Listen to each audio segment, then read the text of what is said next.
How's it going, guys? My name is Zach with The Movie Castle, and today we're going to be taking a look at / The Coldest Dish. This is originally issue number 11 of the series, and is another hack / story that's only one issue long.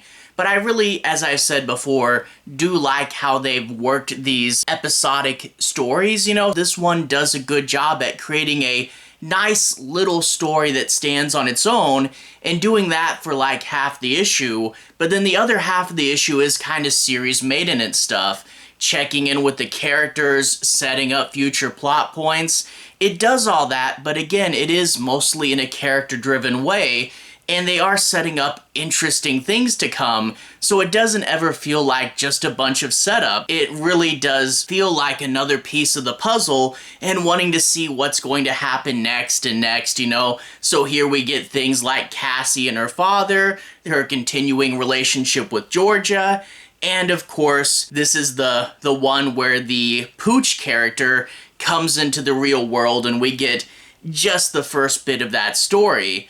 But the solo story, the thing that's just in this issue, is super interesting as well. There's a killer, but he's only going after these mobster characters, so he's only going after bad people. So does this killer need to be stopped? Isn't he kind of doing what Cassie and Vlad are doing anyway? And where is that line? You know, slasher killer, vigilante, you know, what exactly is this guy? And as we find out his backstory, I think it is a pretty interesting story as well. So a quick little story with this very interesting, unique killer, and then cross-reference that with a bunch of setup for other things that I'm really excited to get to soon. So it is a quick little one-shot, but overall it does its job really well, and it pulls a lot of weight for this series.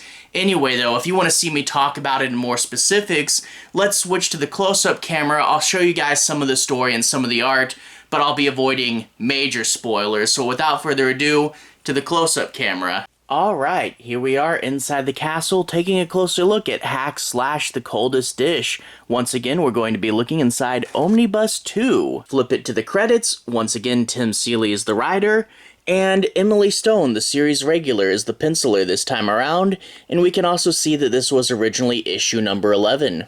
Cracking it open to the cover page, we get to see Cassie flying through the air right there, the city behind her, this nice orange-blue color scheme, and this slasher with an orange mask and big machete, and she's about to smack him. A really fun cover. Really do like this one. After that, we get into the story proper. Not gonna do any major spoilers, but I do want to analyze a few things and take a quick peek inside.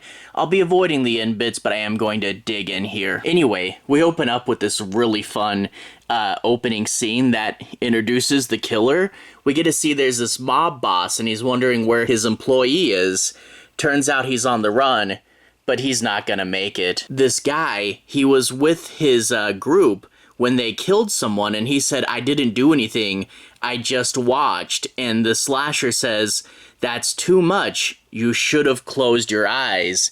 And he gets pulled in there, and the boss will find him, but it'll be too late. He's in the wood chipper. The slasher then approaches the boss, and we get to see that he has a real thing for eyes there. He's missing an eye, and he says, "What do you see in my eye? Nothing? Well, that's where I'm going to send you." And turns out he is feeding the pigeons. After that fun opening, we do get a bit of series maintenance, but because it is grounded in character work, it never feels like too much setup. It really just feels like checking in with these characters and seeing what's going on. Cassie is looking through her list of her father's potential aliases, and it turns out she's having no luck so far. This is making her really upset, and she's like, "I liked it better when I was just hunting slashers. It was, you know, find the slasher, kill them. It was nice and simple, and it kept my mind clear. But now we're digging up old wounds, and I'm having a hard time, and I don't like this." So she's stressed out there. And then we get this fun part where she sees this guy walking by, and she notices, wait a minute, I was checking out that guy. And then we cross that with, she doodled George's name in her book. Yeah, turns out Cassie's much more of a doodler than people give her credit for. But she says, what does that even make me? And if you look back at Shout at the Devil, I did find it odd that they didn't bring up being bi, but, I mean, thinking back to the early 2000s there, I mean, that was the one that a lot of people said, oh, just pick a side, you know? A lot of people didn't believe it was a real thing, and Cassie's going to have to kind of come to that realization on her own, and also realize that she doesn't really understand romance. You know, she understands sex, but what exactly is being with someone and inviting someone else into your life? Well, that's a lot to think about. Again, wanting just to go on a mission.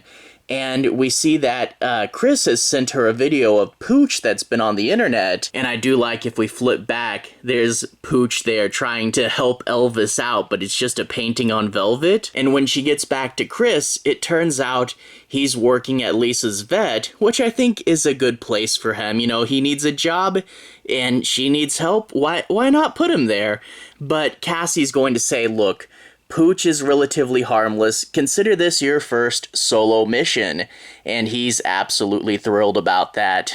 A few other little check-ins, for example, we're introduced to this psychic character, and we also get to see Georgia at one of her acting classes, and the actors are all talking about the Wizard of Oz remake and how it went all terribly, and that, of course, is going to set up another story as well.